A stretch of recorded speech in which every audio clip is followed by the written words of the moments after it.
ते ज्ञानी होते म्हणूनच त्यांच्या समोर बसत होते ना, ते तत्व ऐकण्याकरता.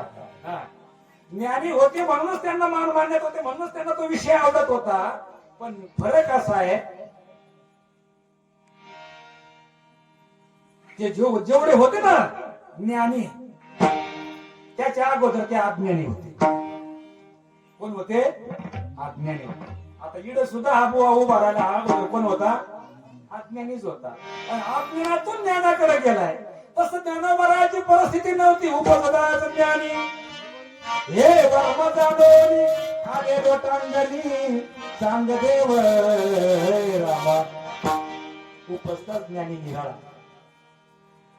आणि अज्ञानातून ज्ञानाकडे गेलेला निराळा. आपण अज्ञानातून ज्ञानाकडे गेलो आणि संत जे आहेत ना, किरोबा महाराज म्हणा, हो, जेवढे संत आहेत ना, हा, ये उपस्थित ज्ञानी. तुका म्हणे होता तो या भावा मागच्या जन्मामध्ये जसे जसे तुम्ही कर्म केले असते, जे जे कर्म तुमच्या वाट्याला आले असते, ऐका, मग ते कर्म कोणते असू द्या, उचित असू द्या नाही तर अनुचित असू द्या, ते कर्म आणि दुःख असेल तरी मागचंच आहे. हो, मग याच्या करता आहे ना, पुढं आपली दशा अशी येऊ नये याच्या करता चांगला बॅलन्स, चांगल्या गोष्टीचा बॅलन्स आज आपण संग्रही करून ठेवणं गरजेचं आहे. पुण्याची पावटी सरे सवेची इंद्रपदाची उटी उतरेनी येऊ लागते माघारी मृत्यू. सामान्य पुण्य कोणीही कुठेही मिळतं बाबा, पण भगवत भक्तीला लागणारं जे पुण्य आहे हे विशेष पुण्य आहे. ऐका, भगवत भक्तीला लागणारं पुण्य विशेष पुण्य आहे. आणि त्याही पेक्षा जीवनामध्ये सद्गुरू मिळावा हे अति उच्च कोटीचं पुण्य आहे.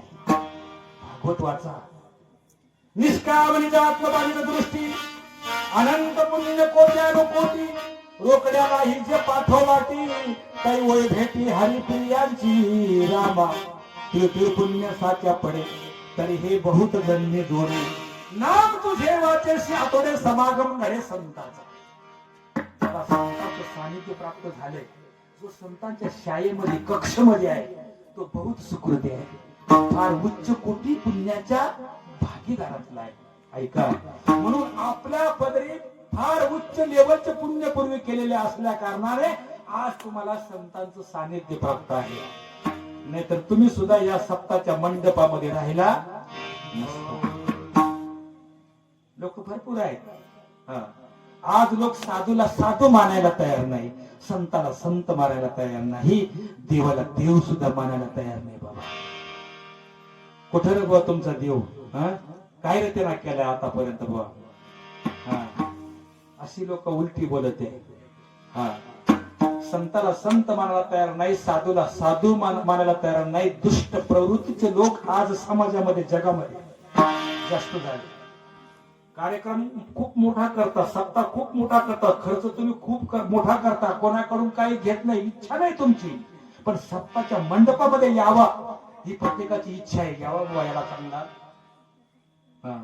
याला चांगले संस्कार लागावे, याचा संसार सुखाचा व्हावा, याची लेकराबाळ सुखाने राहावी, अशी प्रत्येकाची अपेक्षा. जसे संतांची अपेक्षा आहे, पुढे हे जण न दे खगडोळा हे तो कडोळा बनवूया, असं कडोळा तुम्ही संतांच्या सानिध्यामध्ये असल्या कारणाने, संतांचं उष्ट तुम्ही खाल्ल्यामुळं संतांची जी भावना आहे ती भक्ताची सुद्धा, साधकाची सुद्धा तीच भावना आहे की नाही? तुम्ही अगोदर काय करता? दाणे टाका त्या लोकांना, या पक्षी येत राहतील, दाणे टाकत राहिले म्हणजे पक्षी येते. आता आम्ही दिंड्याही काढतो, सप्तेही करतो, अनेक प्रकारचे दाणे टाकून पाहतो, पण पक्षी येते नाही. दुष्ट प्रवृत्तीचे लोक समाज जास्त, कारण कलियुगामध्ये प्रश्न अवघड आहे पुढे पुढे जाऊन. ऐका, मग अशा पद्धतीने आपण लोकांना सुधारण्याकरता, त्यांचा संसार सुखरूप करण्याकरता आणि संतांचं वाक्य, देवाचं प्रीत सत्य करण्याकरता आपण आहे ना, रात्रंदिवस त्याने यावं या कक्षेमध्ये, अशी आपली अपेक्षा असते. पण लोक येत नाही. दुष्ट प्रवृत्तीकडे लोक का? आणि दुष्ट प्रवृत्तीचे लोक बघा, तुम्हाला सांगतोय ना, थोडा जरी संघ घडला त्यांचा आपल्याला, तरी आपली सगळी हानी होते, सगळं डिलीट होऊन जातं. डिलीट, तुम्हाला डिलीट, जेवढे भक्ती केली ना ती आपल्याला शाबूत ठेवायची असेल तर डिलीट होऊन द्यायची नाही. मग त्याच्यासाठी नाही पुण्यतिथ्या, वाऱ्या, महाशिवरात्र, सप्ताह, एकादशी, सोमवार, गुरुवार ही गोष्ट करत राहायचं, म्हणजे डिलीट होत नाही. लोक डिलीट करून टाकते का? थोडा जरी संघ तुष्टांचा झाला तरी सगळं पुसून जाते बाबा, पुसले जाते. ऐका, मी नेहमी सांगतो, माशीच्या डोक्यामध्ये विष आहे दादा. माशीच्या डोक्यात विष, सर्पाच्या दातात विष, आणि विंचाच्या कुठं असतं? नांगीत. कुठं आहे? नांगीत. मी म्हणतो विंचू तरी बरा, त्याच्या नांगीतच आहे. पण माणूस काय असे आहेत ना बाबा, तुका भाडे विंचाची नांगी, तुका भाडे विंचाची नांगी, तुका भाडे विंचाची आहे, तुका भाडे विंचाची आहे, दुर्जन सर्वांगी, दुर्जन सर्वांगी.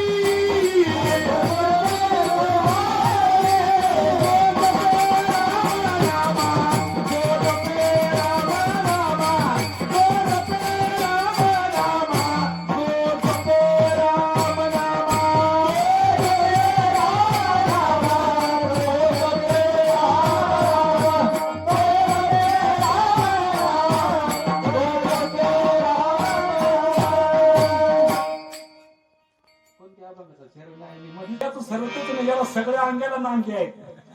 ऐका, स्वामी विवेकानंदांचे गुरु रामकृष्ण परमहंस. आता विवेकानंदच विवेकानंद होते, तर गुरु कसे असते? त्या काळातले महान संत बाबा रामकृष्ण परमहंस, महान संत. नदीच्या किनाऱ्याला उभे राहिले होते. नदीच्या किनाऱ्याला उभे राहिले असताना त्या ठिकाणी बरेच लोक, संत मंडळी, भक्त मंडळी उभी होती, आणि त्यांनी नदीमध्ये असं अवलोकन केलं. एक विंचू वाहत चालला होता पाण्यामध्ये. एक जीव विंचू पाण्यामध्ये वाहत चालला होता. पण रामकृष्ण परमहंसांना वाटलं हा जीव बुडून मेरेल, त्याला वाचवलं पाहिजे.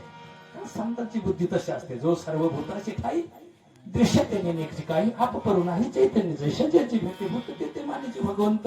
हा देव आहे, हा देव आहे, याला वाचवलं पाहिजे. कारण याच्या अंतकरणामध्ये मी तोच आहे, आणि माझ्याही अंतकरणामध्ये तोच आहे. सर्व घटी राम सूर्यप्रकाशाचा सरस्वती, त्याच्यामध्ये बी जर आत्मा असेल, माझ्यामध्ये बी जर आत्मा असेल, मग एका आत्म्याने दुसऱ्या आत्म्याला का वाचू नये? विचार केला रामकृष्ण परमहंसाने, आणि वाहत असणाऱ्या विंचूला असं खाली हात घातला बाबा पाण्यामध्ये, आणि उचललं वरती, ठणकन नांगी मारली. अरे बापरे म्हटले, याने जोरात ठणका मारला, परत खाली सोडून गेला पाण्यात. आणखी विचार केला, नाही नाही नाही, जाऊ दे, आपल्याला त्रास झाला तरी चालेल, पण याला वाचवलं. आणखी हात घातला बाबा, 4 वेळा ठणका दिला. किती? 4 वेळा. आणि ते तेवढ्या लोकांनी पाहिलं. ते उभे असलं सगळ्या लोकांनी पाहिलं. तेव्हा म्हणजे महाराज तुम्हाला 4 वेळा ठणका दिला तरी तुम्ही त्याला वाचवायचा प्रयत्न करता. रामकृष्ण परमहंसाने ठणका दिला तर देव त्याचं काम तुला ठणका द्यायचं आहे ना. अहो, त्याला वाचवायचं काम दया दाखवणे हे आपलं साधूचं काम आहे. विठ्ठल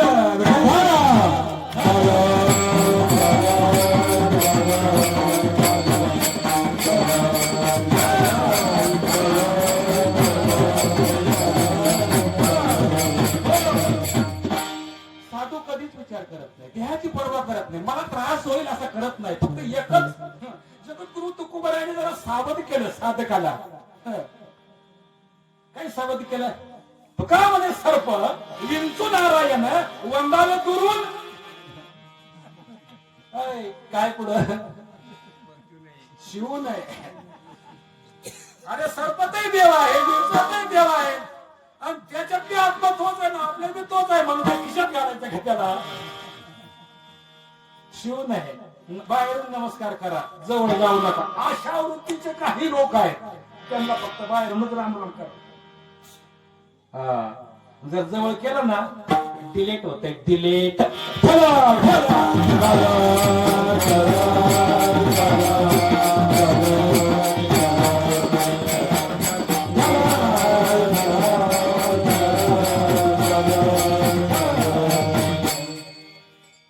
मग जीवनामध्ये आहे ना, साधूची संगत घडली पाहिजे. साधूची संगत ज्याला नाही ना त्याचा जन्म घेऊन उपयोग नाही. जन्म घेऊनच उपयोग नाही.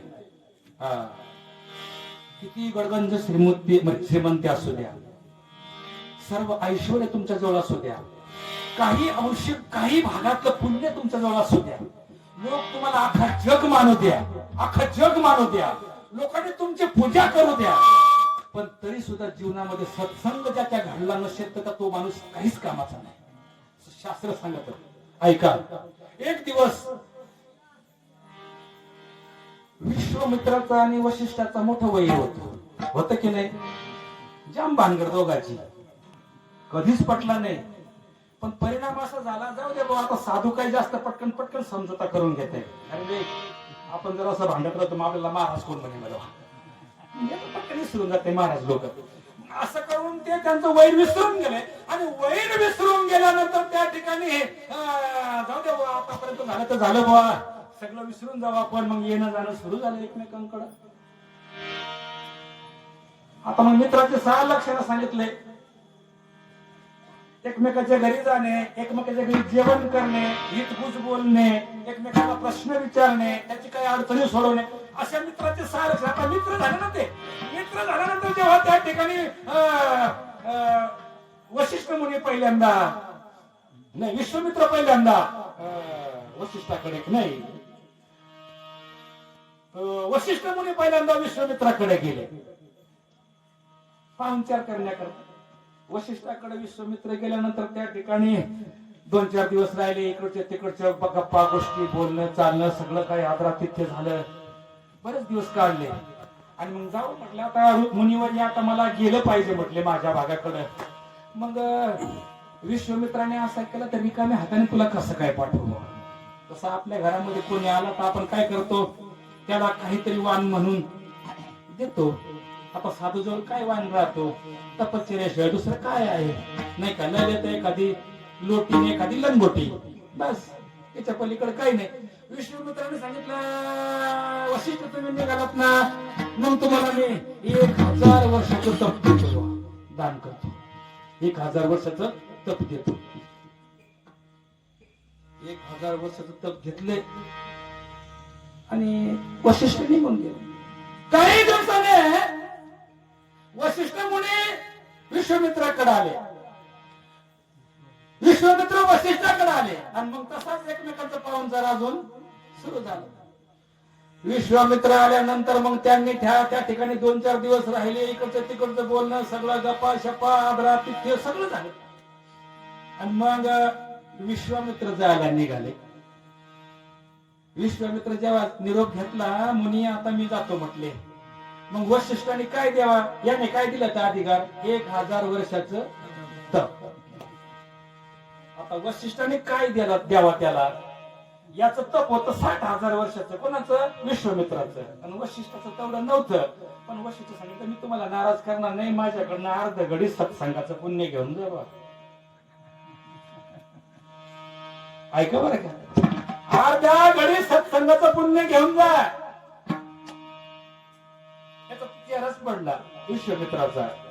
कुठे 1000 वर्षाची तपश्चर्या ना अर्धा घडी सत्संग आम्हाला देतो, म्हणजे याच्या पोरीच्या लग्नाला मी गोजऱ्याच कपाट घेऊन जावा आणि याने मला एवढी वस्तू द्यावा, असं झालंय. मग तो नाराज झाला. त्याच्या नाराजीकडे पाहून वशिष्ठ सांगायला लागले, मुनी तुम्ही नाराज होऊ नका बुवा, हे मी दिलेलं जे दान आहे ना हे महान किमतीचं आहे. म्हटले मला नाही खरं वाटत, तू काहीतरी माझी भलताप करतो. अजून त्यांचा वाद व्हायला पाहत होता, पण नाही, थांबा, वाद करायच्या अगोदर आहे ना आपण कोणत्या तरी शहाण्या माणसाकडे गेलं पाहिजे, देवाकडे गेलं पाहिजे आणि त्याला विचारलं पाहिजे की हे खरं आहे का. चला ब्रह्मदेवाकडे म्हटले. दोघही गेले, विश्वामित्र वशिष्ठ दोघही गेले ब्रह्मदेवाकडे. ब्रह्मदेवाने दोघांना पाहिलं आणि ब्रह्मदेव तर घाबरलाच. दोघही तपस्वी. ब्रह्मदेव घाबरला. ब्रह्मदेव 1000 वर्षाची तपस्या श्रेष्ठ. ब्रह्मदेव म्हटला मी संसार करता करता करता थकून गेलं, याला निर्माण कर, त्याला निर्माण कर. तप ही काही माझे भानगड नाही म्हणे, मला काही समजत नाही, तुम्ही विष्णूकडे जा. विष्णूकडे गेले दोघ जण. वशिष्ठ विश्वामित्र विष्णूकडे गेले आणि विष्णूकडे गेल्यानंतर त्याने विष्णूने विचारलं कशा करता आला. म्हटले काही नाही देवा, आम्हाला एवढंच सांगा, 1000 वर्षाची तपश्चर्या श्रेष्ठ तर अर्ध्या घडी सत्संगाचं पुण्य श्रेष्ठ. विष्णू म्हणला माझ्या कक्षेच्या बाहेर हा प्रश्न आहे, कारण मी तप ही गोष्ट मी कधी करेल नाही बा. जो करतो त्याच्याकडे जा. म्हटले कोण? भगवान शिवशंकराकडे जावा. भगवान शिवशंकराकडे गेले विश्वामित्र वशिष्ठ, आणि भगवान शिवशंकराकडे गेले आणि भगवान शिवशंकराने विचारलं कशा करता आलं? तर म्हटले काय नाही देवा, आम्हाला एवढं सांगा, अर्ध्या घडी सत्संगाचं पुण्य जास्त 1000 वर्ष तपश्चर्या, वर्षाची तपश्चर्या श्रेष्ठ. महादेव सांगायला लागला जेव्हापासून मी क्षीरसागरातलं विष प्राशन केलं ना तेव्हापासून मी संभ्रमित झालोय म्हणे. मला काही कळत नाही. मला तुम्ही श्रेष्ठ तपस्वी ठरवत असाल, पण मी तसा नाही. तुम्हाला या प्रश्नाचं उत्तर खरोखर जर पाहिजे असेल तर तुम्हाला शेषाकडे जावं लागेल. कोणाकडे? शेषशाही भगवंताकडे जावं लागेल.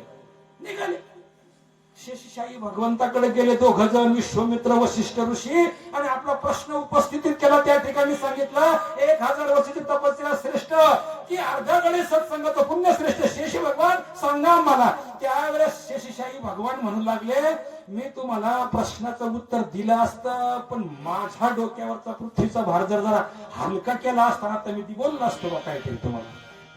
विश्वामित्र जरा तापाचा अभिमान होता, फटकन बोलून बसलात. 1000 वर्षाचं तपाचं पुण्य मी तुम्हाला देतो, इथं अर्पण करतो. पाणी सोडलं, पृथ्वीने थोडे वर जावे. कोणाला सांगितलं? पृथ्वीला. 1000 वर्षाचं तप पुन्हा शेषशाही भगवंता समोर प्रतिज्ञा केली आणि पृथ्वीला आज्ञा केली 1000 वर्षाचं तपश्चर्या मी दान करतो, संकल्प करतो, पृथ्वीने थोडं वर जावं बा. शेषाच्या डोक्यावरून तिळभर सुद्धा हल्ली नाही. तिळभर सुद्धा हल्ली नाही शेषाच्या डोक्यावरून. पृथ्वी 1000 वर्षाचं तप दान करून सुद्धा पृथ्वी हल्ली नाही. मग विश्वामित्र पुरा नाराज झाला. आपल्या तपाला काय किंमत नाही. तपेविन दैवतन दिदलविन प्राप्त असं. मग हा पूर्ण नाराज झालेला आहे. मग त्याने सांगितलं पृथ्वी माते, मी तुला अर्ध्या घडी सत्संगाचं पुण्य अर्पण करतो, तू थोडी वर जा. संकल्प केला वशिष्ठाने. संकल्प केल्याबरोबर पृथ्वी चेंडू सारखी 4 फूट वर सरकली. शेषाच्या डोकावरून 4 फूट वर सरकली. आणि मग शेषाने सांगितलं विश्वामित्र अर्ध्या घडी सत्संगाचं पुण्य सांगू का राहू देऊ?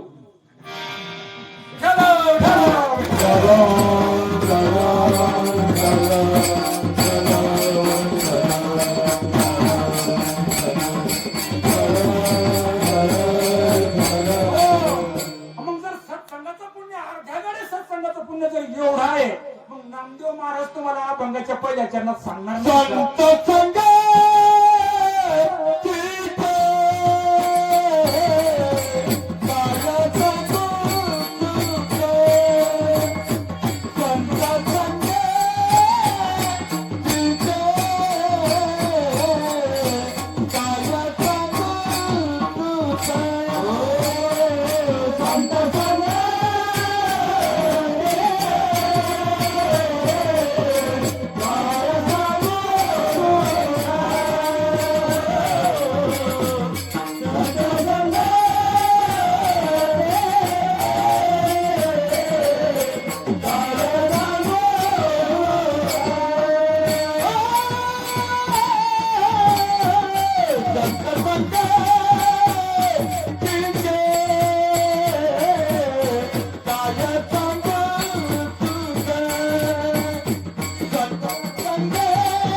संत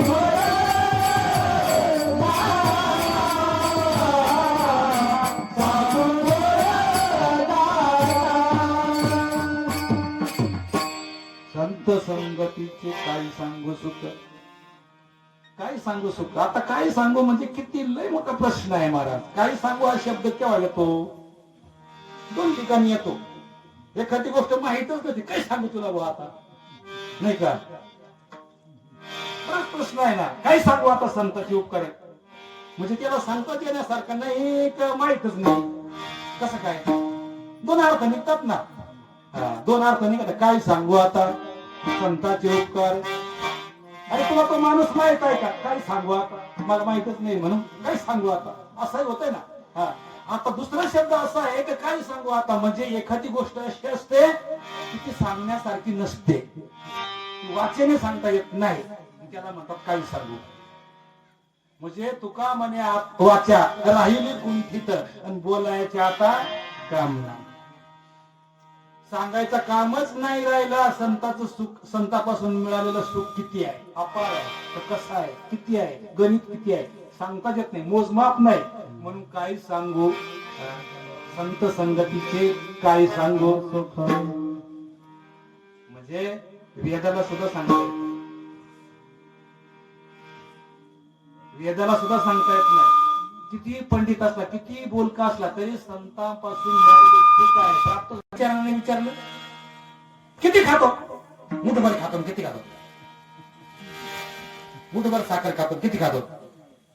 मग तिसरा प्रश्न विचारला कशी आहे रे, गोड आहे, कशी काय. म्हणजे काय खातो, साखर खातो, किती खातो, मुठभर खातो, कशी आहे, गोड आहे. आता चौथा प्रश्न असा विचारला किती गोड आहे रे, काय सांगेल. मग यालाच म्हणतात काय सांगू.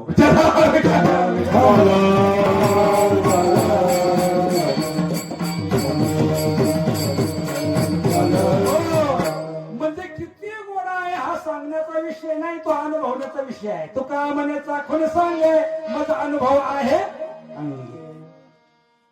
संत हे अनुभवाचा विषय आहे. संतापासून जे सुख मिळवतं हा अनुभवाचा विषय आहे.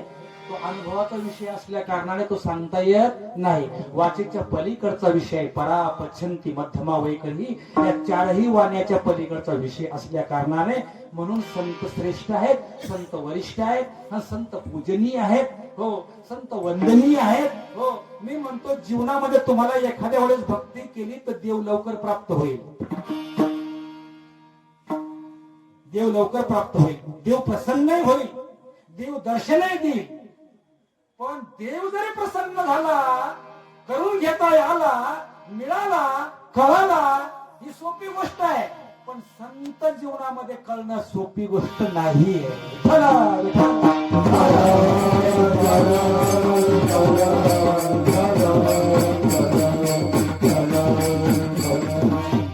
का सोपी नाहीये, ती भाग्याशिवाय मिळत नाही.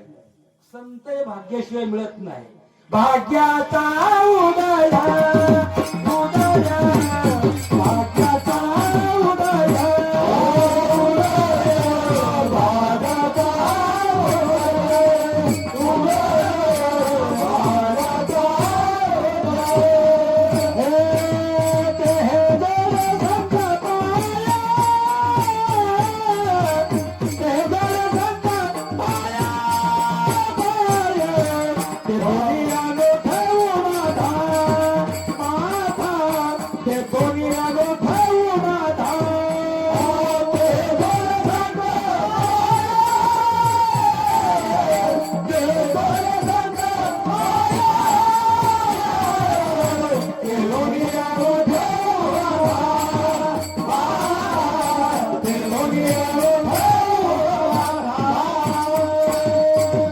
भाग्याचा उदय, भाग्याचा उदय व्हावा लागत तेव्हा संत मिळतात. आणि ते भाग्य आज कमवता येईल तुम्हाला, उद्या कमवता येणार नाही. उद्या म्हणजे पुढच्या जन्मात नाही. तुका म्हणे होता ठेवा आज तुम्हाला प्राप्त करून घेता येईल, उद्याचा काही भरोसा नाही. कोण दिवस येईल कैसा नाही देहाचा भरोसा. मग याच्याकरता आजच तुम्ही संत मिळवून ठेवा. संत ही गोष्ट मिळवून ठेवा.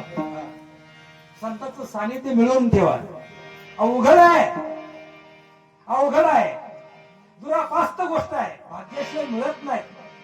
म्हणून याच्या करता तुम्ही भाग्यवान आहात की तुम्ही सत्ताच्या मंडपात तरी आहेत, तुम्ही वारी तरी करता, तुम्ही ज्ञानेश्वरी तरी वाचता, तुम्ही सद्गुरूच्या उपदेशक तरी आहात, पवित्र तुळशीची माळा तरी गळ्यामध्ये आहे. याचं कारण तुम्ही कोण आहे? बहुत सुकृती आहे. बहुत सुकृताची जोडी म्हणून विठ्ठली आवडी. सुकृताशिवाय या गोष्टी नाही, सुकृताशिवाय भाग्याशिवाय संत नाही. म्हणून जसा माणूस पैशाला पैसा जोडतो की नाही. चालू वर्षी आमच्या भागामध्ये लोकांनी कांद्याचे पैसे जास्त घेतले बाबा. 15-15, 20-20 हजाराचा बियाणा घेतला 4-4 वेळा आणि सगळा सडवून टाकला. मी म्हटलं आता मी नवीनच माणूस शेतकरी, म्हणजे हे कीर्तनच करतो बाबा, पण मी करून पाहिली शेती बाबा. आता यंदा आपल्याला डाव बसून जाईल बघा, अख्खे लोकांची बियाणे गेली बा सडून, मग आपला डाव बसून जाईल बा. मी ठेवला बियाणा राखूनच, लोकांचे सडून जाऊन दिले आणि मी ठेवला राखूनच.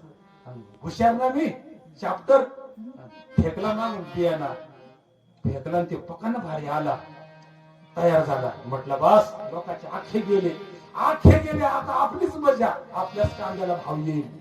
भाऊ अजून लावून राहिले लोक तिकडून, कुठून उघडेल कुठून नाही, अजून चालू आहे, अजून. म्हणजे माणूस जसा पैशाला पैसा जोडण्याकरता ह्या वर्षी लाख मिळाले तर पुढल्या वर्षी 2च लाख झाले पाहिजे, समाधानी अजिबात काय. मी म्हणतो जसं तुम्ही हे धन मिळवण्यासाठी जसं पैशाला पैसा जोडतो, उत्पन्नाला उत्पन्न, कष्टाला कष्ट, सगळं काही अगदी रक्ताचं पाणी करून सगळं काही सांडासांड करतो, तसं पुण्याला पुण्य जोडायला सांगितलं तर लोकांना पानमरी येते. आहे तेवढंच नाही चालत, मरेपर्यंत करावं लागत. अंतकालेची माने मुक्ता कलेवर संशया. अंतकाळाच्या वेळेपर्यंत पुण्याला पुण्य जोडत राहावं लागेल, नामस्मरण करावं लागेल, नामचिंतन करावं लागेल, नाही का? हो, नाही तर मग आहे तेवढ्याच याच्यावर बसून जमल का बाबा? नाही. बायको घरात ठेवणार नाही, जेवढं कणगी भरून ठेवले, पोतडी भरून ठेवले, त्याच्यावरच आपण समाधानी नाही. त्याच्यासाठी आहे ना, हे वर्षभर पुरले की नाही, त्याच्या दुसऱ्या वर्षी अजून पुरलं पाहिजे, तिसऱ्या वर्षी अजून पुरलं पाहिजे. जसं संसारामध्ये ह्या गोष्टी करतो तसं परमार्थ सुद्धा ह्या गोष्टीच नाही करणार. तो का करत नाही असं? बरं, ते का वाया जाणार म्हटलेलं आहे का? हे वाया जात ना. सुख नाही कोठे आली संसार,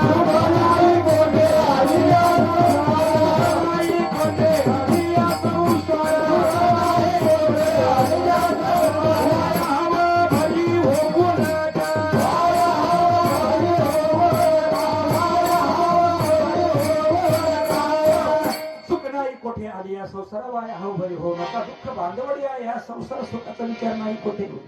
किती ठिकाणी सांगितलंय, संसार दुःखामुळे चहूकडे इंगळ, विश्रांती नाही कोठे, रात्रंदिवस तळमळ. तरी उठला का तिथंच, तरी उठला का तिथंच. केवढ्या आमच्या किरानंद महाराज आम्हाला सांगायचे, किती सांगू तरी नाही कती पटकीचे, पुढे शिंदळीचे मरती देव, पुढे शिंदळीचे मरती. बाबा लय वन पूर्वीच्या लोकांचे जे महाराज लोक होते ना, महाराज साधे नव्हते. भाऊ काय सांगू, तो बाबा आहे ना माझ्या घरी 15-15, 21-21 दिवस राहायचा. रामायणाशिवाय, ज्ञानेश्वरी शिवाय, गीतेशिवाय दुसऱ्या संग कोणासच बोलायचं नाही. हे भाऊ तुझा दरवाजा लावून घे, मागला दरवाजा मला बाहेर जावं लागत आहे, उघडा ठेव, आणि मी ना पुन्हा शेतात जाऊन काम करून ये, मी बसतो घरी. बिना गपचूप येऊन खिडकीला कान लावायचो. ती बाबा रडायचा, रामायण वाचायचं तर रडायचा, हसायचा, त्या अवस्थेतच बंगावर आखा दिवसभर रामायण चालायचा. सकाळी उठला ना ब्रह्ममुहूर्तावर त्याच्या 4 वाजेला पंचरत्नी हरिपाठ पाठ होता. पंचरत्नी आता कीर्तन करायचे, माऊलीचा हरिपाठ पाठते, काकडा पाठणे. आणि झाला महाराज. पंचरत्नी हरिपाठ पाठ आणि गाथा ना तुकारामाचा. बाबा कोणताही अभंग विचारा त्याला, आणि अभंग असं सांगायचा ना जे आपल्या पाठ्यात नाही ना, आणि हे टपक्याचे अभंग ना हे पाठ होते. डायरेक्ट शिव्या देऊन बसायचं म्हणजे